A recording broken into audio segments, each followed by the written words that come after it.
Hello ka-umami, i-share ko naman kung paano niluluto yung isa sa pinakagusto kong Thai dishes na napakasimple lang. Gustong-gusto ko ito dahil medyo nalalapit yung lasa niya at rekado sa aming paboritong mga Ilocano na inabraw.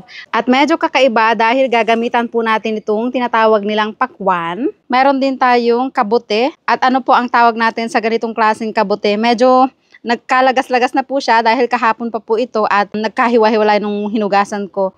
Meron din tayong baymengrak na tinatawag po nila. Ito yung, kung familiar po kayo sa chia seed, ito po yung dahon niya. Merong corn, of course. Meron po tayong sili, sibuyas at tinadtad na lemongrass stalk. Pero mamaya na natin ihalo yung sili dahil kakain yung mga bata.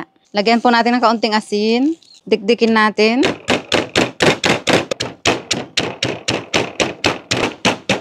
Dikdikin lang natin hanggang mapino natin yung lemongrass at sibuyas. At ito po yung gagamitin nating pampalasa, alamang or shrimp paste. Isasama po natin sa ating dinidikdik.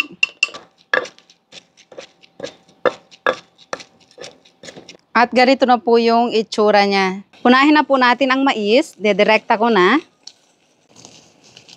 At minsan, meron din ho itong kalabasa, pero ngayon ay mais lang ilalagay natin. At ilalagay na po natin yung shrimp paste na ginawa natin. Isunod na natin yung kabute. Isusunod na natin ang patola. Titimpla lang po natin ng kaunting patis at kaunting bagoong. Ayaw natin ma-overcook ang patola, kaya ilalagay na po natin ang dahon ng pakwan at yung dahon ng chia. Ang bango na mga kaumami. Kompleto na yung amoy niya. So, ganyan po ang inabraw ng Thailand. May mga herbs, may mga bango-bango, dagdag sustansya at sarap, syempre. Maghihiwalay po muna ako ng para sa aking mga anak. At saka natin lalagyan ng sili yung para sa atin. Gustong-gusto din po ng mga bata ito dahil gustong-gusto din nila yung mga inabraw nating mga Ilocano. At ito po yung ating sili. Diyan ko na rin dinikdik. Lalagyan lang natin ng sabaw at saka ihahalo. Wow! Diba? Spicy inabraw.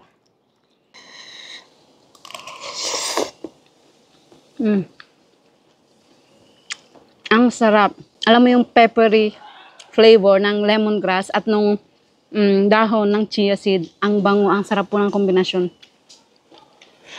Ang sarap ng mushroom.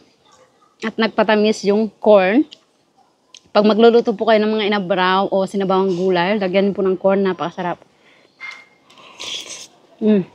At ito pong tinatawag na pakwan. Para din po itong spinach na napaka-healthy. Wala naman siyang lasa o amoy. Manumis-namis. Sarap.